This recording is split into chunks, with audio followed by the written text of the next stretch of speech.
Boa noite.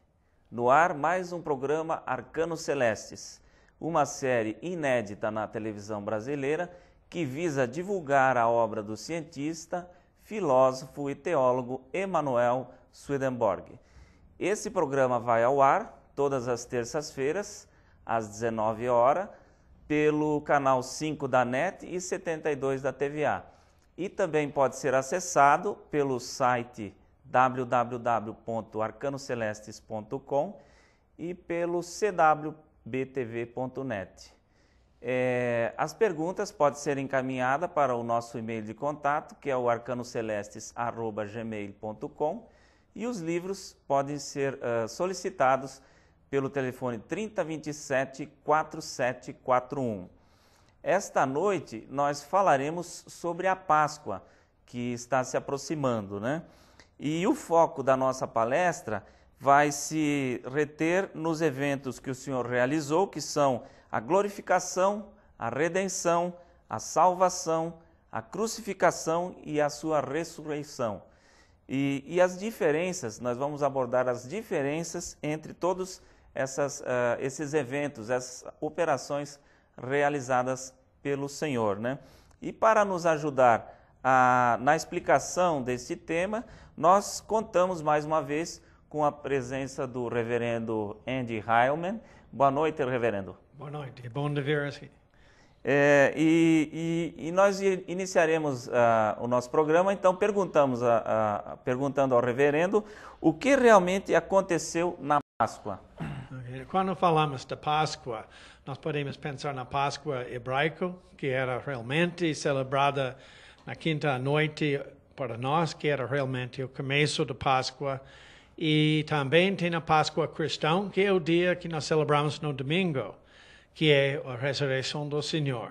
Mas é todo esse evento faz uma só coisa, começando com a Santa Ceia, a primeira Santa Ceia, que era o último Páscoa, quando a igreja cristã começou, até pela crucifixão do Senhor, o dia de sábado, que era o dia de descanso, enquanto o Senhor estava no túmulo, e o dia seguinte, que era próprio, que nós chamamos Páscoa hoje, que é o dia que ele se ressuscitou e se mostrou a seus discípulos. Então, quando nós falamos que aconteceu na Páscoa, é não só a ressurreição dele, mas também o sofrimento dele, o ensinamento dele, os últimos ensinos, a instituição da Santa Ceia e também, as tentações na cruz que ele passou para que o corpo dele se modificou. Então, há muitas coisas quando falamos da Páscoa. E isso foi o cúmulo, como dizer, de todo o trabalho que ele fez antes disso. Por isso, muitas pessoas só dão foco na crucifixão, não é? Sim. Mas a coisa é, que é a crucifixão? É tudo ou tem esses eventos antes, não é? O Pascal, o Cordeiro Pascal, e passou para a crucifixão, passou para esse dia de descanso e a própria ressurreição. Então, a crucifixão realmente faz parte. Você quer elaborar isso? Sim. Na verdade, a crucificação, ela acabou sendo o símbolo de todo o cristianismo, né? Uhum. E a igreja, então, encampou essa ideia e os próprios fiéis, então, a gente pode ver na demonstração que todos carregam a cruz, né? Uhum. Então, a cruz passou a ser o símbolo de todo o evento que é passado na Páscoa, no caso da ressurreição, né? Mas, na verdade, tratam-se de eventos diferenciados, né? De operações diferentes que o Senhor realizou, porque, por exemplo, a redenção é um evento diferente, a salvação é outro evento diferente em si, né? E a crucificação e a ressurreição são eventos também completamente diferentes, mas que eles ocorreram todos num contexto e elas eram coisas que iam se processando simultaneamente. No caso, né, quando aconteceu a crucificação foi a última das grandes tentações que o Senhor sofreu, né? Uhum. Porque ele, na verdade, sofreu inúmeras tentações durante a sua vida inteira, né? Desde a sua mais tenra infância, os infernos procuravam atacá-lo, né? E isso, na verdade, está resumido em alguns pontos dos evangelhos, né? Por exemplo, quando ele é tentado pelo diabo, né? Ali está resumida grande parte das tentações do Senhor. né? Também no Monte das Oliveiras, né? No Getsemane, quando ele... No Jardim Getsemane. Isso, exatamente. Quando ele estava uma noite antes de ser crucificado, né? De ser preso e de ser torturado, né? E depois crucificado, ele teve assim que lutar contra as dúvidas que o humano dele, que as inclinações recebidas digamos assim, do humano que ele tomou no mundo, que era o filho de Maria, no caso, né? E que, na verdade, é o filho do homem, né? Que seria crucificado. E a redenção, justamente, é um evento diferente, né? Porque dessas tentações que o Senhor sofreu no Getsemane, né? E depois da cruz, né? Que foi a última das grandes tentações, ao qual ele venceu todas elas, e ele, então, cumpriu a missão integralmente, isso mesmo. né? Que ele então glorificou o ser humano, divinizou o ser humano, retirando todas as impurezas que ele havia recebido no mundo, né? Através das inclinações do corpo que ele tomou no mundo, né? Então ele se despiu dessas inclinações, de todas essas enfermidades que ele tomou no mundo, né? E ele digamos, sobrevestiu o divino em lugar do humano, dessas enfermidades, né? Porque realmente tem 3 etapas. Primeiro, ele nasceu com o corpo humano físico de Maria. E ele passou muitos anos dele se transformando em a palavra que fez carne, até que ele era propriamente o Filho do Homem quando ele foi crucificado, que é o Senhor quanto à palavra. Mas a última etapa foi uma mudança da divina verdade para o divino bem. Quer dizer, não era o Filho de Maria que foi crucificado, nem o Filho de Maria que foi glorificado. Disse na letra, homem, né? É o Filho do Homem, que é o Senhor quanto à palavra. Que a palavra se fez carne e habitou conosco. A maioria pensa isso é falando do nascimento dele. Mas realmente é a vida dele. Que ele nasceu de Maria com alma divina e corpo físico humano de Maria, não é? Sim. E alma do Pai. Durante a vida dele, ele cumpriu a palavra. Mas para cumprir totalmente, ele teve de assumir a cruz, a tentação final.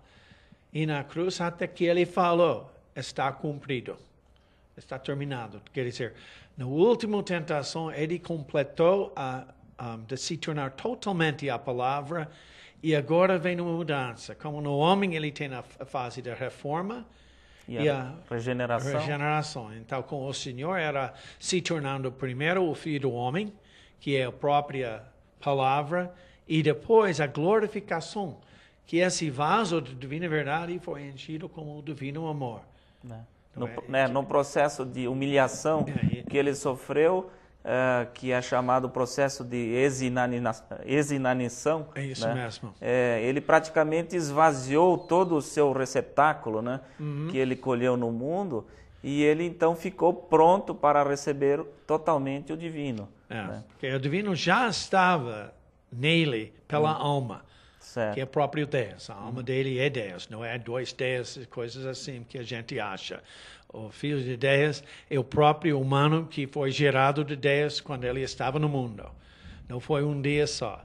Mas coisa interessante, quando nós olhamos nas doutrinas, nos evangelhos, nós encontramos no Marcos e Mateus que ele parece estar duvidando a presença de Deus. Ele disse, meu Deus, por que me abandonaste?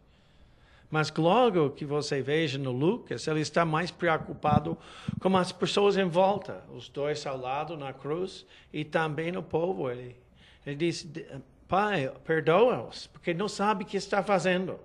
Certo. Mas no Evangelho de João, ele está no seu divino poder. Então, quase nós temos três pontos de vista do que está acontecendo do lado do natural do Senhor tem na Mateus e na Marcos.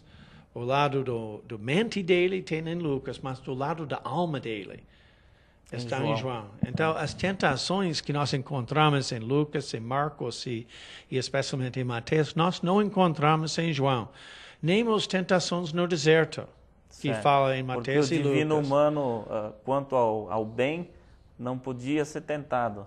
O alma dele mesmo não podia. O divino amor, que é propriamente que foi a mudança, não é? Muitas vezes os historiadores, alguns historiadores, para colocar dúvida na palavra, eles costumam, digamos, confrontar os evangelhos, querendo dizer que tem contradições, né? Mas na verdade não são contradições, mas são planos diferenciados em que ele está, digamos assim, exercendo uma espécie de poder de formas diferentes. Por exemplo, justamente nos primeiros 2 capítulos de Gênesis, no primeiro capítulo de Gênesis, o homem é a última coisa criado.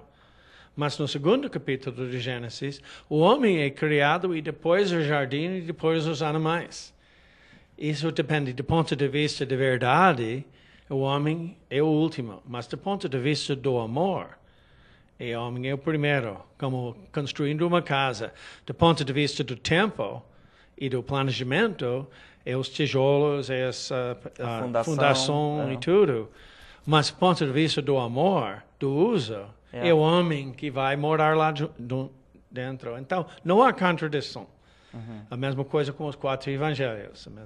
Exatamente. E outra coisa interessante também, que a gente vê que poucas pessoas entendem, né, e realmente é pouco compreensível, né, que ele diga, né, quando ele está já no final, na cruz, quase para morrer, ele diz: mulher, eis aí teu filho. É isso mesmo. Então, representando que ela já não era mais mãe dele, né? É a última vez que Maria é chamada mãe de Jesus. Depois disso, depois da crucifixão, a Maria é chamada de mãe de Tiago, que era o filho gerado pelo José e Maria depois que Jesus nasceu. Quer dizer, ela não é mais chamada mãe de Maria, porque ela mesma não era mais. Que embora que ela deu o humano pelo qual ele foi tentado e tudo no mundo, ela não era a mãe da parte divina dele. Que isso já existia. Até que disse Jesus, antes de Abraão foi, eu sou.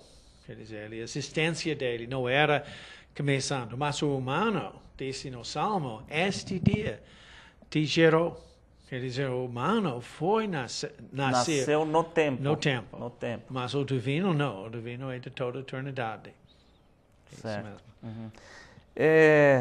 E como é que nós poderíamos explicar, por exemplo, o sacrifício do Cordeiro na Páscoa, que foi celebrada com o Senhor e seus discípulos? É interessante, porque o último, até mesmo hoje, depois da destruição do templo, a própria judeus não usa matar o cordeiro, eles usam o osso para representar. Mas o que aconteceu na Páscoa, na celebração que se tornou em Santa Ceia, o sangue de Páscoa e a carne de Páscoa passou de ser o pão e o vinho, que era o símbolo já muito antigo, que existia antes dos sacrifícios dos animais. Mas isso representa a inocência do Senhor, porque cordeiro é inocente. E o Senhor sofreu sem nenhuma culpa dele. Ele entrou e lutou para a salvação do homem, não é? Salvação do povo, sem culpa nenhuma. Ele foi atacado e isso mostra a maldade que entrou. Então ele conquistou pela inocência. E o sangue dele foi derrubado. Ele até falou do vinho. Este meu corpo que por você é dado. Faze isso em lembrança de mim. E falou do pão, este é meu corpo. Faça isso em lembrança de mim. Do copo ele falou, me desculpe, do copo ele falou, este é o copo que é de meu sangue, que é derramado por vós. O vinho. Então, o vinho. Então, mas ele falou do copo, foi interessante, porque representou tanto do sangue, tanto do vinho. Não é dependente da significação. Então, o pão representa o corpo ou o divino amor. E o vinho representa o sangue, que é a divina verdade. Sabedoria. Então, esse sacrifício então, se tornou, em vez de um animal sendo morto, que era antes que o Senhor veio ao mundo, começou a ser uma celebração da Santa Ceia. E coisa interessante, em todos os sacrifícios e holocaustos antes do Senhor, sempre botou pão e vinho, pão asmos e vinho, os manjares e a libação que foi derrubada em cima. Esses dois sempre estavam lá, porque estes dois eram muito antigos. E esta foi a parte agradável dos sacrifícios e do holocausto, que representava, como hoje mesmo na Santa Ceia. Ela permaneceu, né? E todos os outros rituais, com exceção da Santa Ceia e do batismo, foram abolidos. Né? Até que pode ver na história de Melquisedeque, que representa o Senhor também, que ele levou pão e vinho para Abrão, Exatamente, que era o sacerdote dos templos antigos. Então, a Santa Ceia se tornou a celebração da redenção e da humanidade do Senhor. É interessante a gente saber que essas coisas que são incompreensíveis aparentemente, e a igreja mesmo não sabe explicar isso, né? Porque ela não tem elementos para conseguir explicar o que representa a carne e o sangue que nós devemos comer e beber, né? São coisas que todo cristão vai na igreja e ele não tem elementos para distinguir, para discernir sobre essas coisas que são totalmente espirituais mesmo. Né? Tem um debate entre Calvino e Lutero. Lutero pegou a posição católica e Calvino pegou uma posição mais protestante. O Calvino achava que são só símbolos, mas o Lutero dizendo é o corpo, até que a palavra hocus pocus vem do próprio ele dizendo hoc est corpus, isso é o corpo. Mas nenhum pegou que é a correspondência. Uma correspondência, a presença da coisa divina e espiritual dentro do pão, não só pelo simbolismo, mas uma presença real. Porque correspondências levam isso. O pão representa amor. Que pode ver antigamente, todo mundo fez pão em casa. Isso representou até você entrando na casa e tendo cheio de pão. Você sentiu o amor da casa. Não é? Interessante. Não é quer dizer, uma correspondência. Sim. Não é simplesmente um símbolo e também não era justamente o corpo, porque o corpo do Senhor hoje é divino. Sim, ele transformou o humano em divino, né? E ele permanece até hoje, tanto é que ele ressuscitou quanto ao seu corpo, né? Exatamente. Então, realmente, entendendo a ressuscitação e a mudança antes da crucifixão e depois, na Páscoa, é coisa muito importante isso. Inclusive essa questão do pão, que é o pão que não tem fermento, né? E o vinho, né, representando a verdade, que faz a fermentação, né?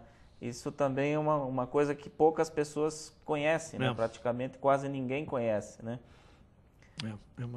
É coisa interessante que, mesmo não entendendo, eles guardam como uma coisa santa. E não é só aqueles que entendem, mas as pessoas que não entendem chamam Santa Ceia. Sabe, ou comunhão santa, porque eles sabem que alguma coisa santa está lá. É isso que é o bom da igreja, né? Porque mesmo que ela não esteja no conhecimento das verdades, né? Mas ela está, as pessoas que vão para a igreja, elas buscam o bem, né? Elas querem o bem do próximo, né? Elas buscam cumprir os mandamentos que estão na palavra, e todas essas coisas colaboram para que mesmo que a pessoa esteja num estado de ignorância, mas que ela busque o bem. Então ela não vai ser imputada por um mal que ela não conhece muitas vezes. Né? Mas algumas vezes, por causa da ignorância, eles fez coisas erradas como Santa Ceia. Por exemplo, a separação por milhares de anos, quase 2000 anos, da separação do pão e do vinho na Igreja Católica. Que eles tirou o vinho do povo e guardou isso representando a verdade que saiu, né? Que então foi uma separação do bem e da verdade e até tirou a própria palavra do povo por muito tempo. E hoje, enquanto está levando de novo a palavra, também está levando de novo o vinho. É interessante. Outra coisa também, em várias igrejas que fica não entendendo o vinho, eles acham que é uma coisa de diabo, porque tem álcool, só fica bébido. Não entendendo que álcool em moderação no vinho alegra o coração, como fala dentro do Salmo. Não precisa ser bebido para ter um bom vinho para beber. Então, tem igrejas que tiram o vinho e botam suco do uva. Que o vinho tem fermento no começo, mas no fim, o fermento cai para baixo no processo de fermentação. Por causa do álcool, né? Enquanto o suco de uva ainda tem o fermento. Então, eles erraram como sendo botando fermento dentro do próprio pão. E alguns usam até pão com fermento. Certo. Não é? Que a simbolismo, a correspondência, mostra os problemas que eles têm no entendimento e na vida, muitas vezes. Certo. Então, nós vamos passar agora para o último assunto, que seria a questão da ressurreição propriamente dita do Senhor, que se dá ao terceiro dia, né? E o que se vê de mais interessante nisso, né? Que o Senhor, ele ressuscita quanto ao seu próprio corpo. Isso né? mesmo. Ele, daí que o corpo dele não foi encontrado depois, né? E ele aparece para os discípulos, para Maria Madalena, para as mulheres que foram vê-lo, e então encontraram ele, né? E Tomé mesmo, que é o discípulo que depois ficou famoso por descrer, né? As dúvidas de Tomé. Das coisas que ele não poderia tocar, por exemplo. Então o Senhor, né? Mostra para ele, Tomé, né? Toca aqui nas minhas feridas, que sou eu mesmo, que é o meu corpo, os meus ossos, né? Então isso que é a ressurreição, é isso, né? Ou seja, é esse processo que se deu nesses 3 dias, né? Até que ele pediu mel e peixe e comeu na frente deles essa comida natural para provar que o corpo dele foi glorificado, que o corpo dele ainda permaneceu como o corpo divino, porque ele logo saiu pela porta sem abrir a porta. Mas quer dizer, no nível do corpo. Por isso ele se tornou a alfa e o ômega, o primeiro e o fim. Exatamente. Não é? Porque no princípio ele era apenas o verbo, mas ele ainda não tinha a trindade concluída, completada, né? E quando Jesus nasce no mundo e ele transforma-se na palavra, né? Porque ele cumpre todas as coisas que foram preditas dele nos salmos, nas leis, nos profetas, né? Então ele transforma, ele vence todas as tentações e ele diviniza, ele subjuga os infernos, né? Ele cria novos céus e então a possibilidade de uma nova igreja que surgia naquele tempo, né? Um dia que muitas vezes ninguém fala e até quase não é falada na história da Páscoa é o sábado, que ele foi crucificado no dia antes do sábado. Ele fez a Santa Ceia no dia antes do sábado, porque o dia no calendário começa com véspera, 6 horas da noite, quando o sol se põe. Então ele comeu a Santa Ceia depois disso e foi crucificado, tudo foi terminado, toda a tentação em 24 horas. Depois ele foi botando no sepulcro antes de ficar do dia do sábado, até que ele teve pressa para não trabalhar no sábado. E todo o sábado ele ficou no túmulo. E só no dia seguinte, quer dizer, de madrugada, que ele se ressuscitou e se mostrou. Durante este sábado foi a união do divino com o humano. Durante este sábado foi o último ato de glorificação, que foi completa. Então o corpo se torna divino, em total. Não era simplesmente um receptáculo divino, mas também era próprio, disse a diferença entre o corpo do homem e o corpo do Senhor. E nosso corpo recebe vida, e o corpo dele vive. Certo. Tudo que está lá dentro do corpo dele é divino. Por isso ele pode ser presente conosco. Ele pode nos abraçar, ele pode nos proteger de cima e de fora. É uma coisa que não aconteceria sem este ato do sábado. Por isso eu disse na história da criação também que ele descansou no sábado. E propriamente na história da Páscoa, no dia do sábado, ele descansou, fazendo uma obra tão divina que talvez o momento mais importante no mundo foi este dia em que ele se glorificou totalmente. Com certeza. Infelizmente o nosso tempo é pequeno, nós poderíamos nos estender mais nesse assunto que ele é bastante complexo e bastante amplo, mas nós gostaríamos de agradecer mais uma vez a presença do reverendo Andy Hyman e agradecer a presença de vocês que nos assistem, que é o motivo de nós estarmos aqui. Uma boa noite a todos, uma feliz Páscoa, com a graça de nosso Senhor Jesus Cristo. Amém.